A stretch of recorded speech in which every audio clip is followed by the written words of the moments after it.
Madam Speaker, the member talked about I locked down the country and locked down individuals. Everywhere I go, I am tired of hearing this PLP's propaganda. I am tired. Madam Speaker, let us hear. Madam Speaker, put my 2 minutes back because she wasted my time. Madam Speaker, I want all Bahamians to listen to the facts. When the COVID pandemic came,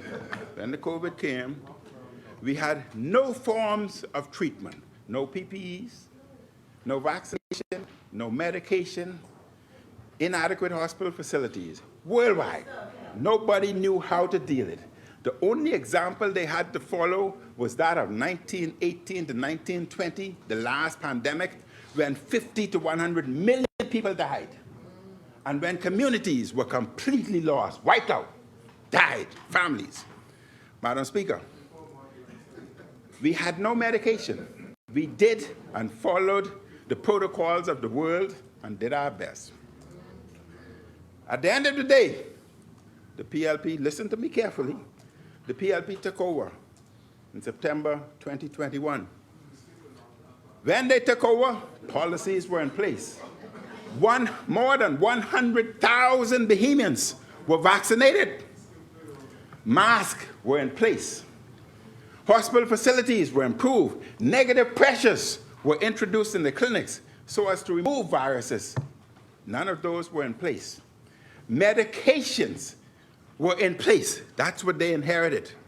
Contact tracers were in place. That's what they inherited. But, Madam Speaker, the facts are 47% of the COVID cases fell under the PLP with all the medication and all the resources in place. 47% of the COVID cases came under you. Madam Speaker, these are facts. Madam Speaker, in addition to that, facts. 40% of the deaths, in spite of them having all the resources and everything in place, 40% of the deaths occurred under the PLP. No.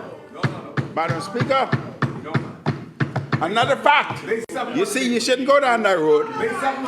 Another fact, Madam Speaker. Another fact. When you look at the death rate throughout the COVID, put my 2 minutes, Madam Speaker. When you look at the death rate, per month, under the FNM, 29 people died per month. Let me ask Google. Per month. With no medication. With all the resources under the PLP, 28 people died per month.